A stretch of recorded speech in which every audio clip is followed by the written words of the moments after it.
Hello, my name is Thomas. Welcome to British Culture, Albion Never Dies. Today, I'm talking about Britain in the 1950s, post-war, Cold War, and family. For some listeners, Britain in the 1950s can conjure up an image of Ian Fleming's James Bond novels, especially Moonraker, 1955. The story is set, for the most part, in the south coast of England. For some listeners, especially internationally, there's a range of nostalgic TV shows, such as Call the Midwife, All Creatures Great and Small, and Born and Bred. For some, the 1950s will have a negative association. You often hear this in politics. So-and-so wants to take us back to the 1950s. To be fair, bringing us back to any past time period tends to be negative, whether it's the 1950s, 30s, or the Victorian era. In mainstream culture, the 50s is often seen as kind of a dull, colourless in-between time, between the Second World War and the swinging 60s, so full of pop culture treasure. But my interest in the 1950s lies primarily in my family history and how my parents' recollections of their childhoods just isn't reflected in the mainstream media, or indeed the recollections of my grandfather and my nana. The two family threads are actually quite different, my mother's childhood and my father's. My mother passed away last year, but she often recalled life in Great Britain when she was growing up, an era of food rationing, walking to school past bombed-out buildings, wartime experiences being talked about by her family, or in some cases distinctly not talked about. My father grew up in the British Empire. Cities were not bombed during the Second World War, food was not in scarce supply. My father recalled newsreel of British school children trying bananas and other tropical fruit for the first time, which hadn't been imported during the war there.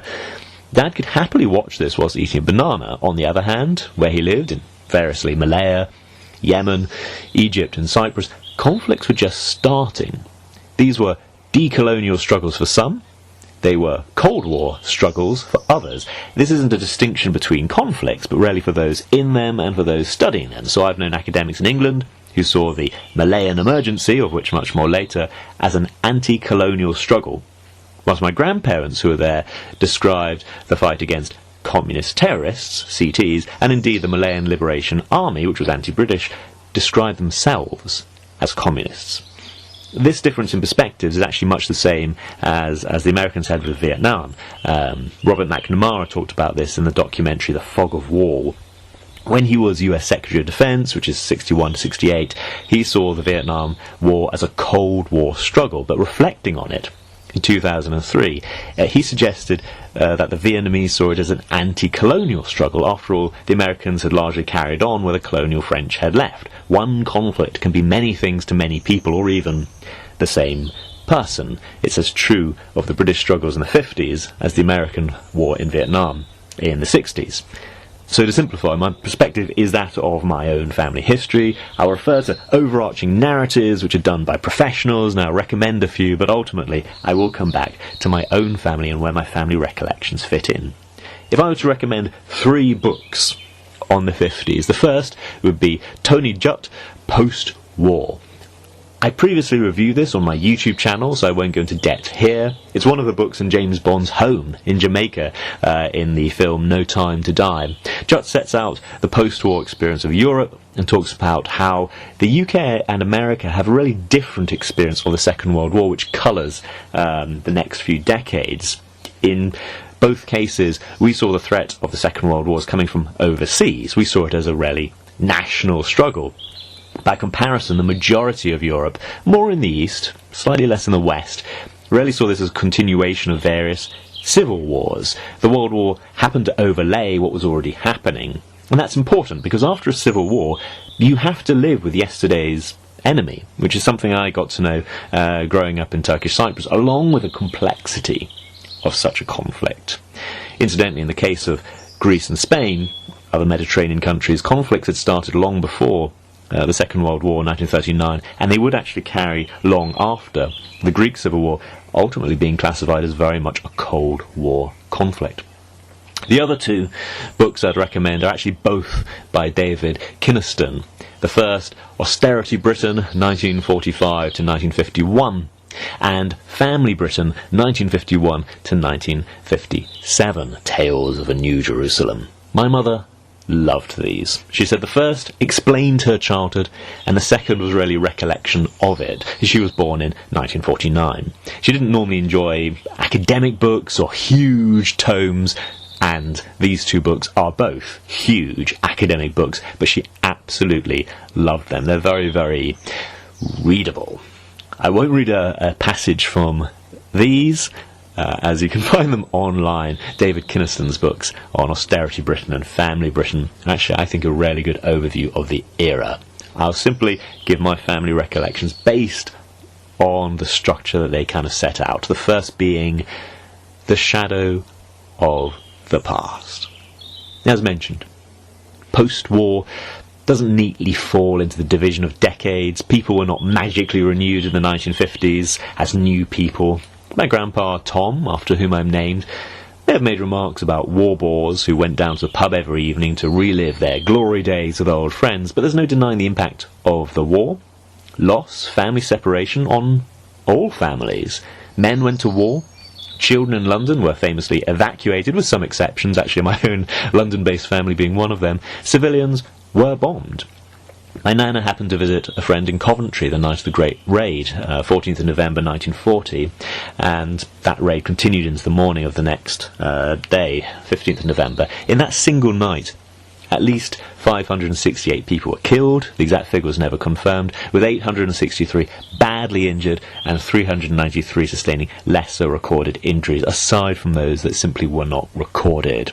It was a brutal night, and civilians took the brunt. For those outside the UK, the evacuation of children from the cities to the countryside actually has an odd cultural knock-on effect. It's where we get the story of Paddington Bear, who's got the label on him, "Please look after the bear," much as children had when they were evacuated. The children in Professor Kirk's house in The Lion, the Witch and the Wardrobe are evacuees. Although I think Richmond Crompton's books, Just William at War, is actually one of the better kids' books on wartime childhoods, although I don't think it's in vogue at the moment. And my previous episode was an interview with John Glenn, and he talked about his kind of teenage years and minds in the English Channel and so on. It affected all lives. So again, I'll take my family perspective. My mother's family. My grandmother was called Hilda. I'll talk about two of her brothers, Horace and Harold, starting off with a piece my mother wrote in the mid-1990s about the death of Horace Ransom. At 10 days old, I was taken home to the house my parents rented from my grandfather. He owned a number of houses in the area. My mother's second brother rented a nearby house, also owned by my grandfather. My Uncle John lived there with his wife and 3 children. The youngest of his children was born 6 weeks before I was born, a boy at last. Uncle John had become the oldest brother when my grandparents' much-loved firstborn, Horace, was killed. Horace had been killed just before the end of the Second World War. I thought, poignant. Poor Grandma. And Grandad. At the time he was killed, he was attached to the Green Howards as they progressed up Italy. He had been commissioned into the Hampsters, the Royal Hampshire Regiment, and was later attached to the Light Infantry. This preferment meant he was in the advance through Italy. My own words. My mother would later become friends with Uncle Horace's widow, and when they were still relatively newlywed, they would take her husband, my father Frank, to meet her in London. My parents would both later visit Horace's grave in the British Army War Cemetery, Milan grave, 6B1, and on Horace's gravestone it says, "His smile and gentle face are ever remembered by his loving wife, mum, dad, and family." I did a YouTube video on the letters Horace wrote. You can find them on youtube.com/British culture, so again I won't repeat myself by sharing them here. A great deal has been written about the Green Howards and various military campaigns, but I like to focus here on the family story. Born in Llanarthly, Carmarthenshire, Horace's mother being Welsh, the local newspaper reported that Horace had moved to Teddington, near London, when he was 5 years old. Of course, family visits to Wales would have continued, my mother recalling aunts chatting in Welsh in their kitchens. Horace attended St Mark's, Teddington, before working at several local butchers as he learned his, and indeed his father's, trade. As a young man, he was also a member of the local Sea Cadets and St John's Ambulance. Army records state that Lieutenant Ransom 269 389 or 35 Wick Road, Teddington, was born on the 2nd of February 1914 and enlisted on April the 26th, 1940. The address is that of his father's butcher's shop. Horace had been expected to take over from his father Arthur when the time came. He was 5 foot 6.5 inches tall, with brown hair and brown eyes, weighing 122 pounds. He was listed on the 26th of July 1940.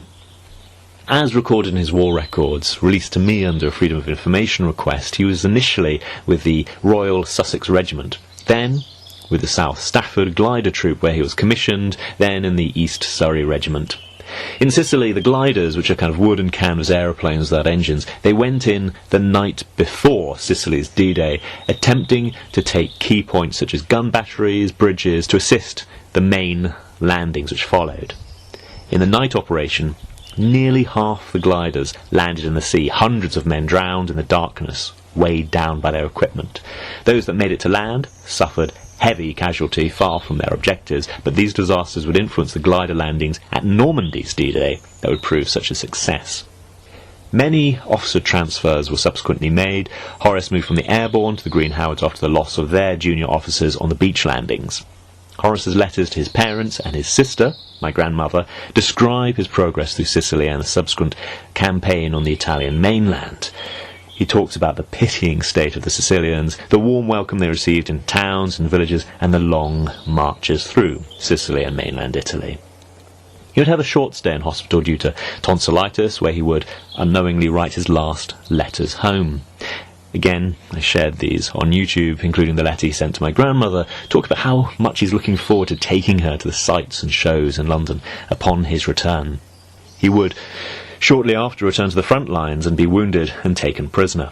On 28th of December 1943, Horace's commanding officer wrote to his wife Mary, stating that a number of buildings near Ortana needed to be reconnoitred, and Lieutenant Ransom took the lead.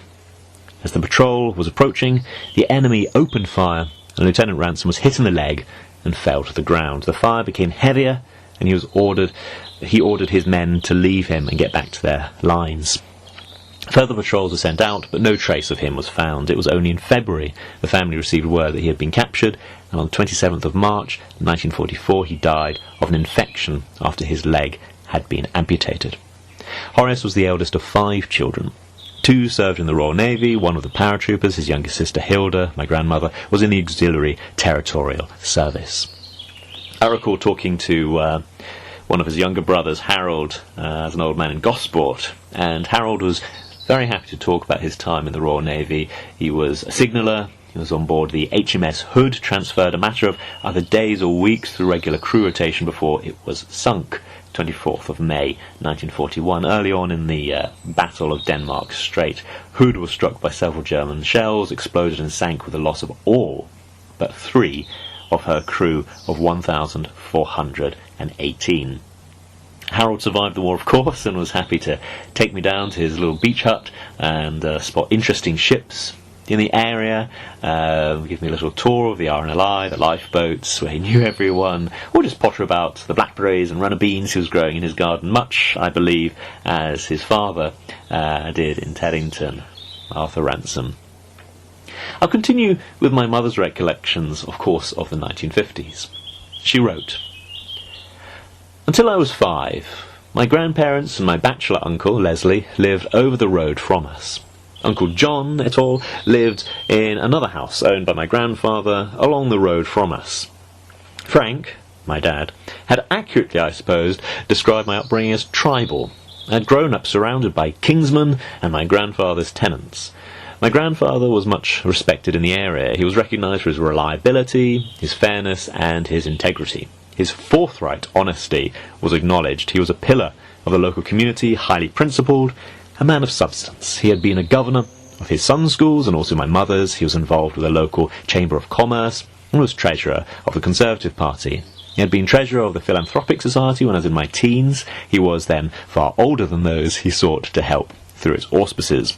My grandparents were without pretension or hypocrisy. They had standards. I admired and loved them immensely. So, Grandad was somewhat intolerant in the style of the time, but he was a thoroughly sound Englishman. my mother inherited her forthright opinions from him. She also inherited his uncompromising morality. From my childhood, I had learned that my grandfather profoundly disapproved of pretension and affectation. He had very little time for the church. His morality was innate. To him, military service was a wartime duty. Peacetime forces just ate their heads off at cost to the civilian population. Debt was an outrage and an anathema. I enjoy those recollections that my mother wrote in the 1990s, very much describing her mother's family. License to explore with Rohit, where wanderlust meets wisdom. Imagine your next great adventure starting with a story. Welcome to License to Explore with Rohit, the podcast that unlocks the extraordinary. Venture beyond borders into the lives of explorers, creators, and nomads who redefine what it means to live boldly and purposefully. Discover life-changing journeys, untold travel secrets, and unfiltered conversations that inspire you to embrace the unknown. With new episodes every 10 days, we deliver powerful insights and captivating tales straight to your ears. Follow now on Spotify, Apple Podcasts, or wherever you find your audio escape. Your next journey is just a listen away. Talking about her father's family, it's actually a bit of a different story. This is my granddad, Tom. He was born in 1922 to an Irish family, I believe the first of his family born in England. They'd moved out to Buckinghamshire. He went to a local Catholic school and had been an altar boy until the incense made him pass out. His mother and his sisters, I believe, had hoped he would join the priesthood, but this incident, along with kicking a nun, who I believe had slapped him, although slapping him for singing a rude song, seemed to suggest the cloth was not for him. Good for me, as I believe Catholic priests don't generally have children. Anyway, Tom was 17 years old at the outbreak of the war in 1939. He joined as soon as he was able, and later served for some time on motor torpedo boats, attacking enemy ships, picking up downed pilots at sea, and MTB boats also picked up and landed special operations executives in occupied territories, for example, France. He would be awarded the Defence Medal for, among other things, Home Guard service at the very, very start of the war. One of the very, very few war stories that Tom told to my uncle was that at 17 years old, he was sent up to the top of Gillette Tower on the Great West Road, now the A4, with a Lee Enfield and 5 rounds of .303 ammunition. He said it was in case the Welsh launched an attack on London, although I suspect that was influenced by Tom's many Welsh in-laws later. Tom would also be awarded the War Medal, 1939-45, the Atlantic Star, service in the Battle of the Atlantic, and the 1939-45 Star for military service in World War II. My uncle was once walking to work with his father. They worked in the same company for a time, and a security guard recognised Tom. "I know you. You were at D-Day. I was the military policeman on your landing ship." That's how my uncle discovered my grandfather Tom had been at D-Day, had skippered a landing craft, and said, he took the troops in, and then later on was given the choice of either ferrying supplies or taking a tank and take it inland, and chose to take the tank and take it inland. I believe at that time he was with the Gloucestershire Regiment. Their 2nd Battalion came ashore at Gold Beach, the central of the 5 areas. British casualties on that day were listed between 1,000 and 1,100 men. German casualties are unknown. Grandad Tom was also on the first ship for the liberation of Jersey, the first ship there. It was the only occupied part of the UK. I've requested his war records, but the Freedom of Information request is still currently processing. Finally, I feel I should talk more about my mother. My mother, born Linda Mary, was born in the Billière Memorial Hospital, the Jewish maternity hospital incorporated in Hampton Court, just along from the palace. The midwife was Sister Suntide, and a nurse named Little, so you can insert the Call the midwife reference of your choosing here. It was 53 months after the end of the Second World War, time of food rationing, utility furniture, make do and mend. Her mother, Hilda, was just 23 years old and was in labour for 8 hours in the first stage, 1 hour 25 minutes for the second stage, and 15 minutes for the third and final stage. Mother was weighed at £7 and 8 ounces on delivery. and £7.12 on discharge, 10th of November 1949. Pregnancy described as normal, and there were no complications. All was satisfactory. Yes, I've been looking into my family history, and yes, I do like such detailed records. My mother's first steps, as recorded by her parents, were taken on the 11th of November 1950. She walked into the 50s at the age of 1 year and 13 days, walking from the dining room to Daddy and Mummy at 3 o'clock, just in time for tea. Her favourite toys would be her teddy bear, which she kept until her 70s, a tea set, and a little doll's pram. Her pets were a black and white cat, a goldfish, Jerry the blue budgerigar, and Gulliver the guinea pig. Her earliest memories, as told to me, were of her sitting in a high chair, watching the little songbirds on the grass through the window. In the early 1950s, when my mother was quite small, she used to go on little walks with her grandmother and loved the toddler's gaiters her granny put on her. For those unfamiliar, they are a type of ankle wraps, essentially turning shoes into boots. They were fastened with tiny buttons that required a special hook to close them. As they walked along, my mother and her granny, they would often see the Queen, consort to George VI, being driven along in a car. They would wave and sometimes have a little wave back. When Mother grew out of her gaiters, she was very, very cross and wondered if the family had just gotten fed up of the fiddly little buttons. My mother remembered the Queen, and I often wonder if the Queen remembered the girl in gaiters. There weren't many people wearing them, even in the 1950s, let alone small children. She liked her granny fastening them and fussing, just as her granny fussed over her husband's collars and cuffs.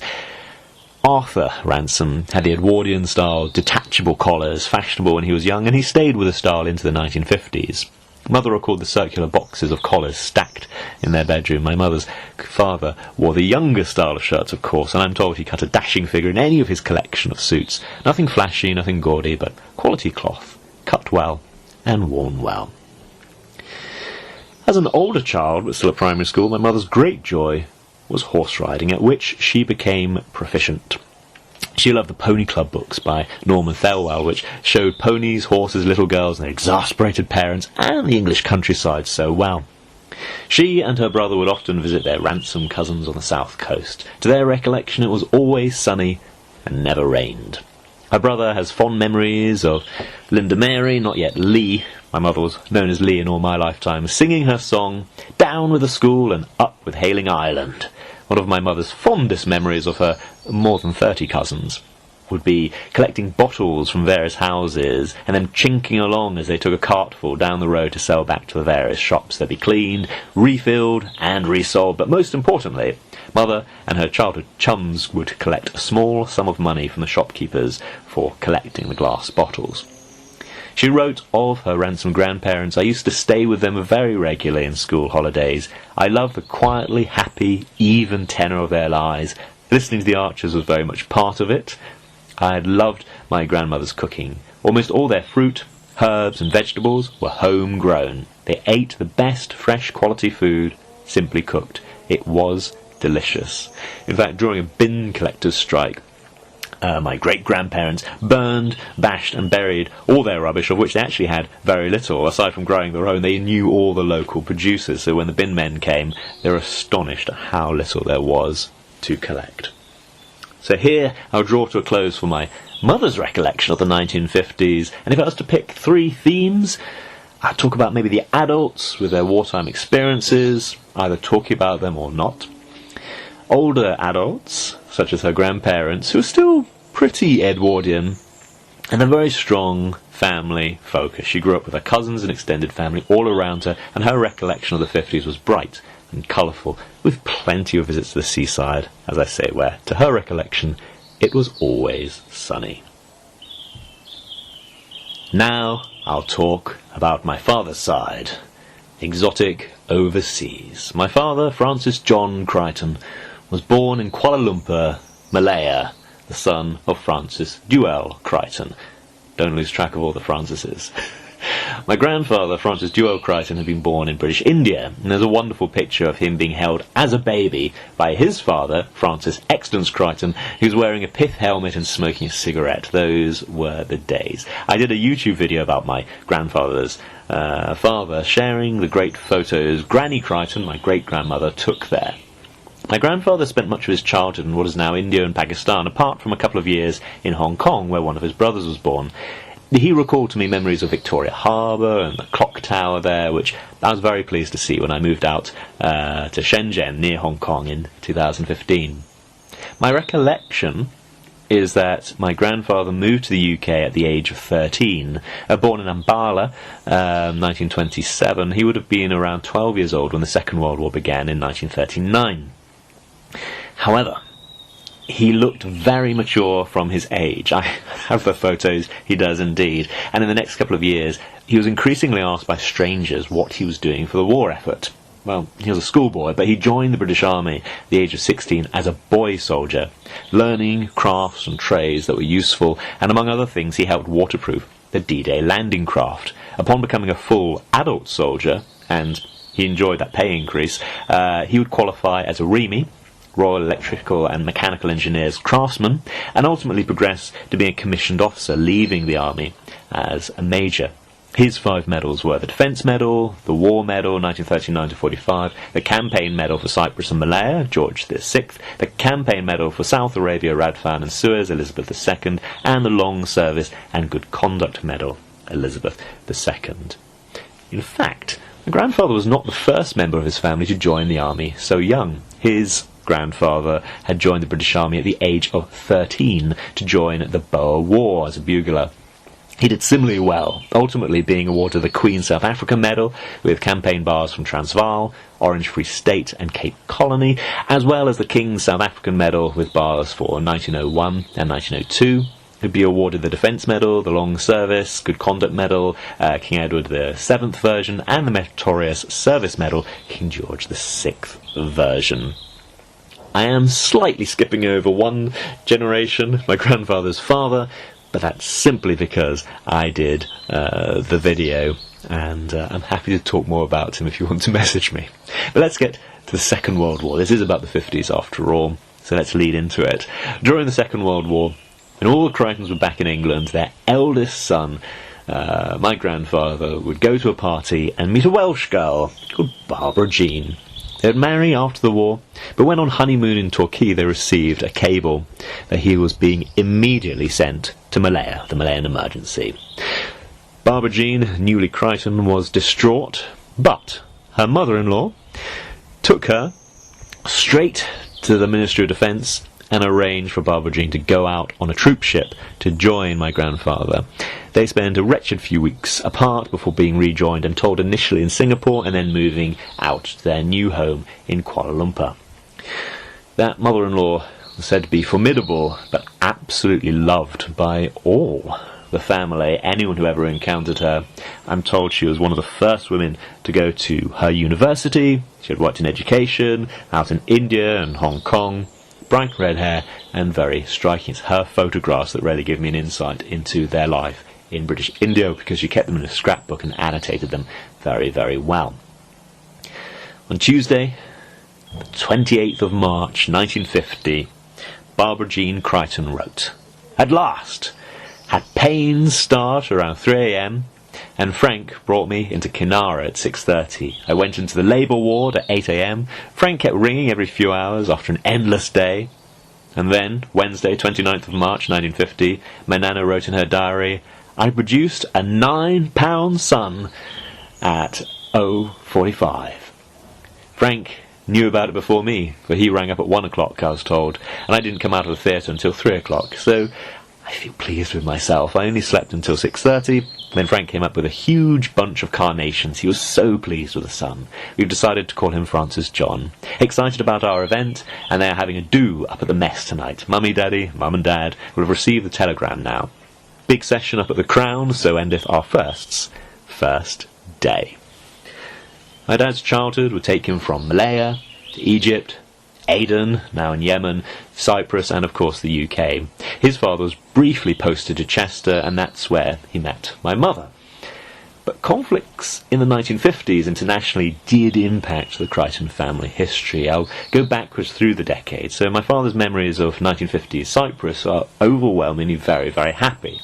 But there are things such as the next-door neighbour, British Army officer, being murdered, or rather the effect of that. He was friends with the two sons, and one of them, as he was leaving Cyprus, gave Dad his starting stamp collection, and that would form the foundation of Dad's lifelong hobby of stamp collecting. My Nana would tell me about shopping in Aden, again now in Yemen, and then returning home to switch on the radio and hear, I believe on the BBC, that all of Aden is aflame and in riot, and Nana quickly wrote a letter home explaining not quite all of Aden was aflame, and there's one marketplace where there was an incident, but she happened to be in another and was completely unaware of it until she got home. My dad's main comment on Yemen really was the happy memory of going to school under armed guard. A couple of soldiers also used to sit on the roof of the school with a heavy machine gun, passing the time by teaching rude songs to the naughtier boys. They were just bored young soldiers. Grandad at this time was, again with REME, Royal Electricians and Mechanical Engineers, being responsible for tanks, armoured vehicles, anything mechanical, which in a modern army is pretty much everything and everyone. His brother was in the SAS and took part in operations described in General de Billiere's memoirs, Looking for Trouble. I talked to my granduncle about this in the early 2000s when he was starting to open up about his operational past. Again, I feel perhaps a story for another podcast. But back still in Malaya, early 1950, 1951, my nana would recall her pride at her first car, which she got there in Malaya, where she learned to drive. Her outrage at APCs, the armoured personnel carriers, bashing into it. They were just armoured cars, but they had limited view through the driver's slits, and they could easily knock a little car parked by the roadside like hers. Anyway, she drove around 2 decades before taking her first test, various colonies. When I first went to university, I was doing politics and peace studies for my first degree, and so my very first essay was actually about the Malayan emergency. It was one of a list of about 20-odd topics you could write about, various historical conflicts. I just thought that would be a really interesting one to write about, because I can always ring up my parents or my nana and get some actual first-hand memories of it. The essay was criticised, by the way, for not criticising the UK authorities and colonialism in general, but honestly, I not only stand by my opinions, but would probably be even more pro-British now, having visited Malaya, Kuala Lumpur especially, enjoyed tours, enjoyed the local insight, which is, I found, quite surprisingly pro-British. I'll read some selected highlights from the essay, as I still quite like it, add in a few family tales and recollections. The Malayan emergency actually follows a very similar kind of pattern, a similar model to many other post-colonial / Cold War conflicts experienced by my grandfather and his 2 brothers. One would work for the army as a translator, and again the other was an officer in the SAS, awarded the MBE in January 1972, also left the British Army as a major, same as my father and grandfather. So, the Malayan emergency, the situation into which my father was born. The emergency in Malaya was proclaimed in 1948 after the murder of 3 British planters by the Malayan Communist Party. The Malayan population at this time was approximately 5 million, divided into about 2.5 million Malays, 1.8 million Chinese, and a much smaller number of Europeans and also Aborigines living in the jungle. During the Malayan emergency, the police force was largely Malay, whilst the police problem was fundamentally Chinese. The Chinese Malayans felt they had been treated badly by the government and denied land rights and were economically very poorly off. Communism had a number of appeals for them. It seemed to offer a fast track to progress, it had claimed victory over the Japanese, who had defeated the British and the French locally, and it had gained a label of respectability when the USSR became a Western ally.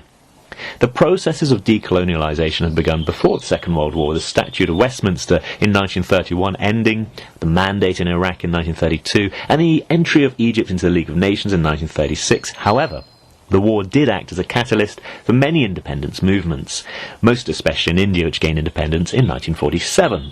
This was especially relevant to the situation in Malaya since, before the war, Indian Sikhs and Punjabis had made up a significant proportion of the police force. In addition, Indian Tamils had been employed as labour on the rubber plantation. Given these factors, decolonialisation should perhaps be seen as a struggle for who should rule, rather than a struggle against colonial rule. From 1948 onwards, there was a 3-pronged attempt to separate the Chinese Malayan population from the communist terrorists. The first was police recruitment. In 1952, the number of ethnic Chinese in the police force more than doubled.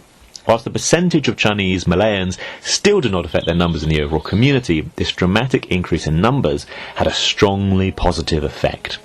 This was complemented by joint attempts by both Malayan and Chinese Malayan political groups to form a pro-independence coalition. However, the most remarkable tactic was the relocation of approximately 500,000 Malayan Chinese squatters into new protected villages. They were removed from villages bordering on the jungle, where they had sometimes helped but rarely hindered the active Malay communists. In these new areas, they were offered advantages which tended to woo them from their political connections with the insurgents. These advantages included running water, schools, medical clinics and other amenities. There were about 600 of these villages before the end of the emergency. During the 12-year campaign, the British avoided the French mistake of tacitly sanctioned brutality and the American error of over-reliance on indiscriminate firepower. The colonial authorities employed a multifaceted approach, with a local Malay police force taking the lead. Consequently, 3 policemen died for every soldier killed. When problems such as police incompetence and corruption became apparent, there were significant dismissals and far-reaching retraining programs. This was important, because in the court of public opinion, even innocent or unwitting mistakes by the security forces can have as much impact as if those actions were deliberately willful. The public are apparently all too ready to believe the worst of counter-terrorists. Deliberate ills such as corruption can be judged far more harshly by a local population. It's been stated that there were no atrocities committed by British forces, but harsh acts had the same propaganda value as extreme abuses. One harsh act being referred to here includes the beheading of a deceased communist terrorist for the purposes of identification. Photographs of a Royal Marine smiling with a head made its way into a national newspaper. This stands in comparison with the conduct of the communist terrorists who intimidated the civilian population on a widespread scale, with murder, torture, even crucifixion. By the way, my family recollections of this is that the case of the beheaded communist terrorist was by a squad of 18, 19-year-old soldiers whose officer had been killed. They needed to identify whether they had killed a high-priority target, a CT leader, and of course they had no photography equipment with them. What they did was widely considered wrong, but not entirely without reason. I finished my essay by saying, today, the conduct of the British authorities during the Malayan emergency is used as a positive example for counterinsurgency, both for serving British troops and also US Marines. One of my key readers for this was actually the US Marine Counterinsurgency Handbook by General Petraeus. Despite criticism of both the slow timescale and monetary expense of the campaign, there were attempts by the US Army in Vietnam to replicate British tactics used in Malaya, but they were unsuccessful. One of the key academic analysts suggested this is because the British had long experience of such operations which no other nation could have acquired overnight, although this may tend to neglect the difference between the military focus in Vietnam and the police lead in Malaya. Again, this is one of those things I wrote as my undergraduate. These days I might focus on that aspect more and more.